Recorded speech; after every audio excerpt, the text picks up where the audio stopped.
I'm WG, the maintenance has just finished, so let's go over what that means for you. And if you wanna catch me attempt the new up to level 130 difficulty, then you can check out the stream. We should be live a little bit after the release of this video.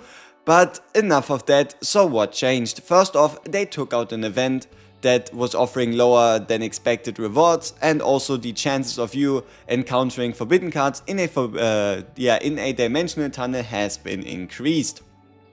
Then right here, starting from difficulty 9, you'll fight a rare species boss instead of just a normal boss, and these are recommended levels 95, 110, 130, and that is crazy business. Then right here you also have additional Chaos Orb acquisition the moment you beat the boss. So what that not only means is that you can level your Zero system while playing the seasonal content. No, you can also gather Chaos Orbs to craft Zero system maps for free. So don't forget about that. Then the chance for rare species to appear in the Chaos map is there. You now have up to 1 to 3 penalties and you can reroll them still, but they are going to be similar to the way they work in the Zero system.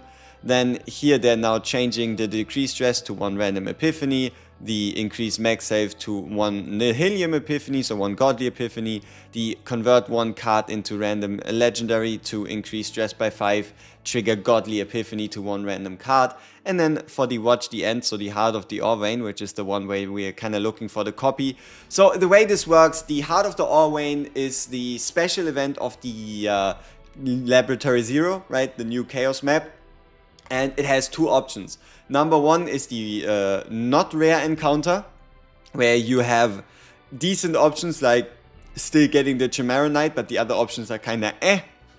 And then you have the rare encounter with the Heart of the Ore Vein, which gives you the ability to duplicate a card which everybody's looking for. And now we have on the weaker Ore Vein, on the non-rare one, the ability to select and duplicate 1 card from 3 random rare or higher cards, which even though while it is random, it is still better than having no duplication at all whatsoever, and I think that's a pretty good change.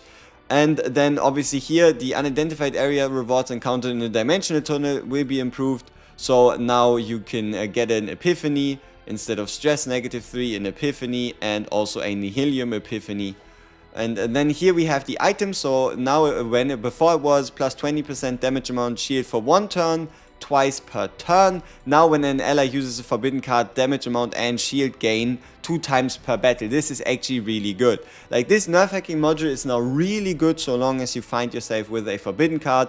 The incomplete carpus was pretty good before, but now the moment you have like 1 or 2 retain cards, you're basically guaranteed to get a beefy shield.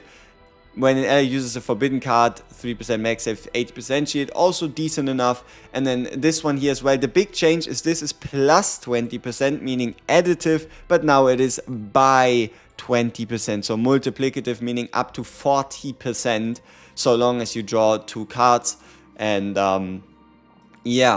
when drawing with an ability plus 40%, it should, but it is only still affecting the unit you put the dopamine injector on.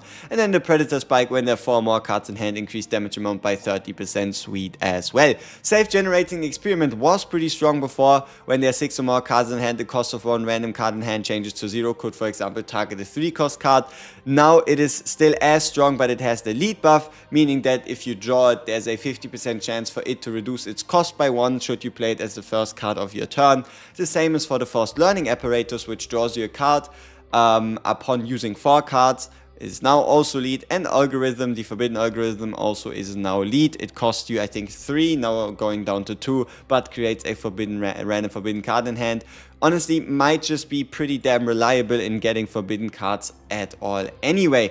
And then we have our set buffs, where we now have a 20% bonus for the elemental damage, right? For passion, we now have the 20% increase to passion cards, 20% increase to void cards, 20% increase to instinct cards, and 20% increase to order cards after just using 2 attack cards, meaning that this might just become best in slot for, I mean, it probably already was best in slot for Luke, might just become best in slot for Yuki as well.